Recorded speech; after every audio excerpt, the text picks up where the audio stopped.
How to juggle in front of tourist cars. Sometimes I can get $5 American dollars all through. I have to give four of them to him.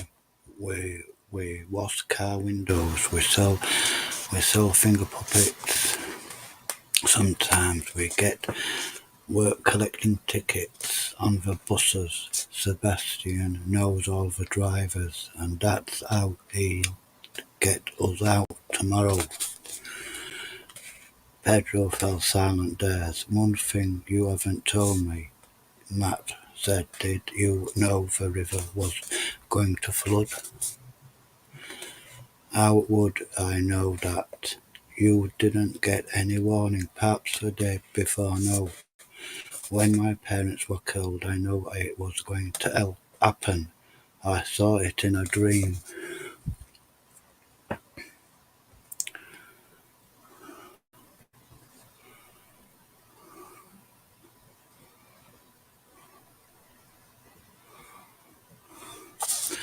I saw it in a dream. I never had dreams like that forgotten. It Meto, I'm not like you. I don't have any special powers. If that's what you're thinking, I'm not special, except that I have those stupid dreams in which I see you, and they don't help me either.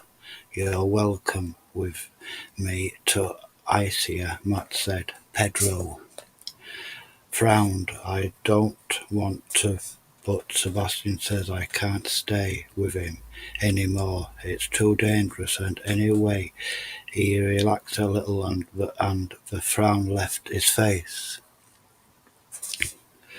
Now that we've found each other, I don't see how I can walk away, even if I want to. So, yes, I'm coming along. Thank you, Matt said.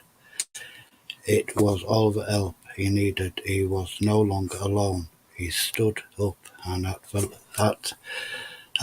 that very instant, it was as if the entry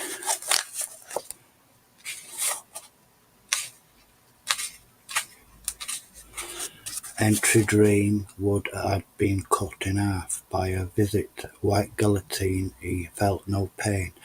There wasn't even any sense of shock, but suddenly the sea and the island had gone, and he was sitting on the floor in the house in Prison Town,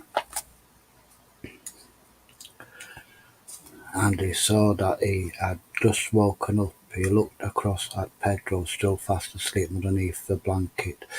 The pervert boy hadn't changed, but now Matt saw him differently. He knew everything about him. They could have been friends throughout their entire lives. In a way, Matt reflected, they had been exactly that. Outside dawn was breaking, the first ribbon of pink light bleeding through the sky, signalling the start of another day. Midnight in London. Susan Ashwood was sitting in the spacious living room of a penthouse flat high above Park Lane. Floor-to-ceiling windows provided a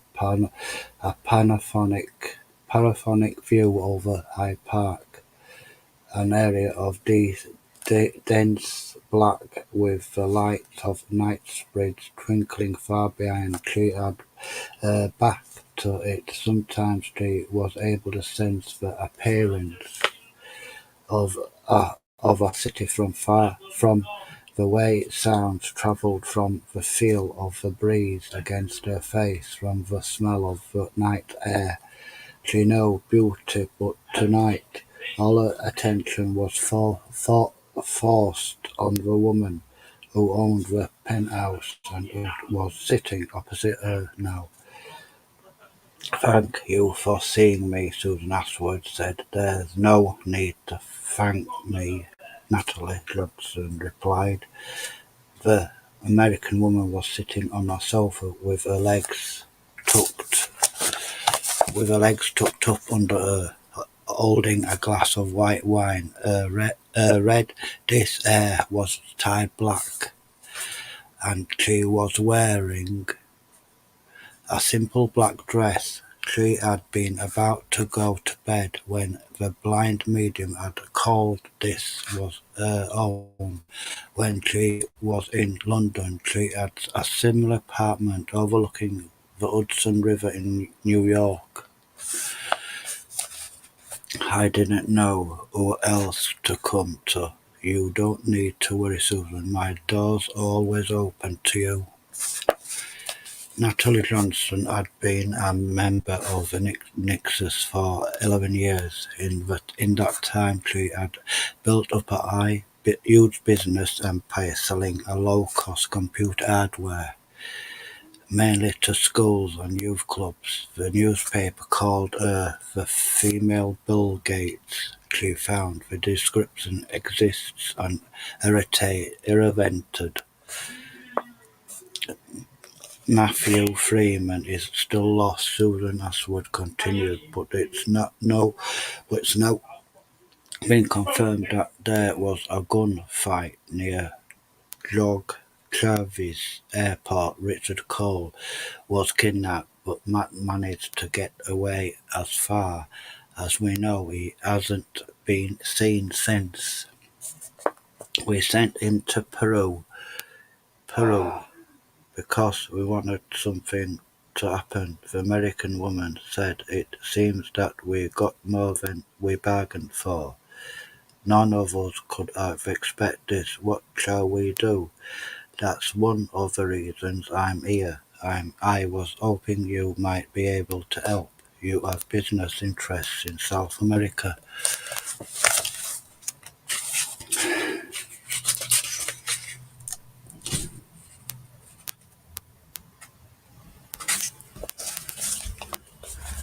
"I could talk to Diego Salamander, if you like. You said you'd had dealings with him." "I've never met him, but we've spoken often on the telephone."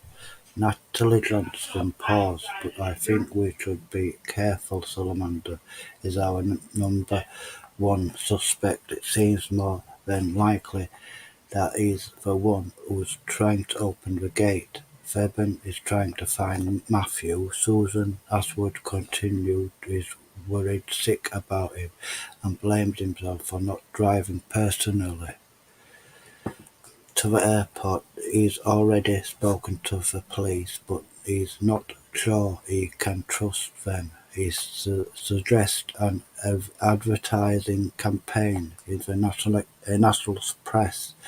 Like, you have seen this boy. The idea seems to amuse Natalie. Natalie.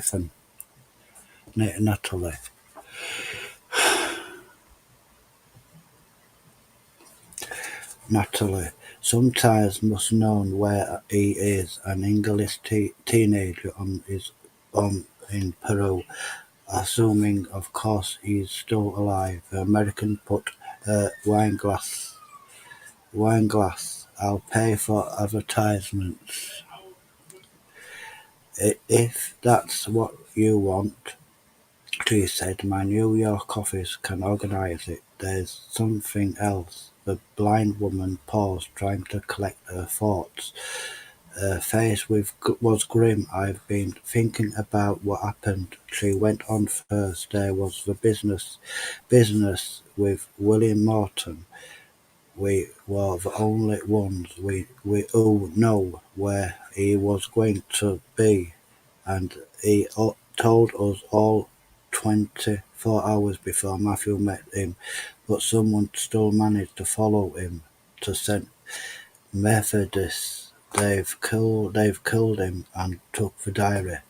And then there's Matthew and Richard Cole. They travelled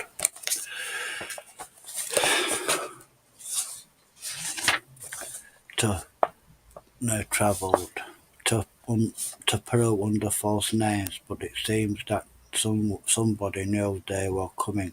There was an ambush. Fabian's driver was almost killed. Richard Cole was taken.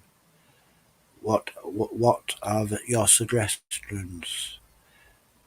What our enemy knows what we're doing. Someone is telling him our other move.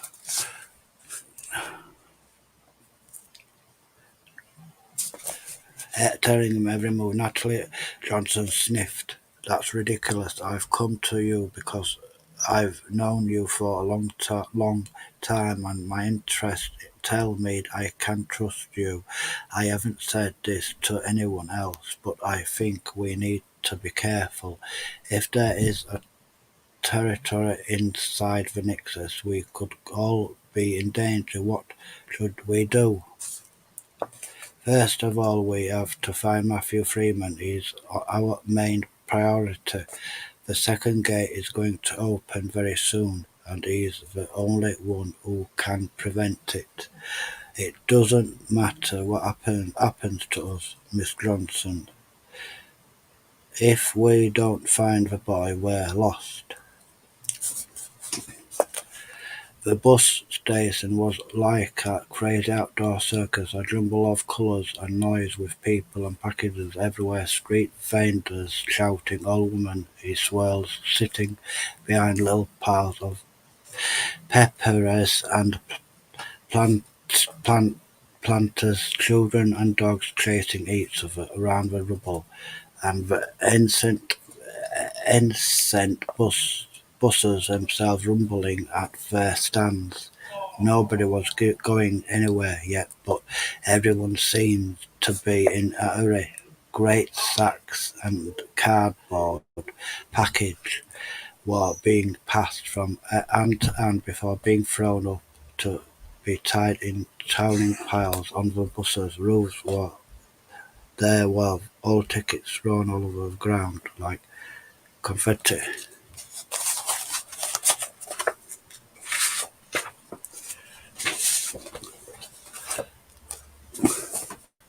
Subscribe it bell to like my big long screaming thumbnail.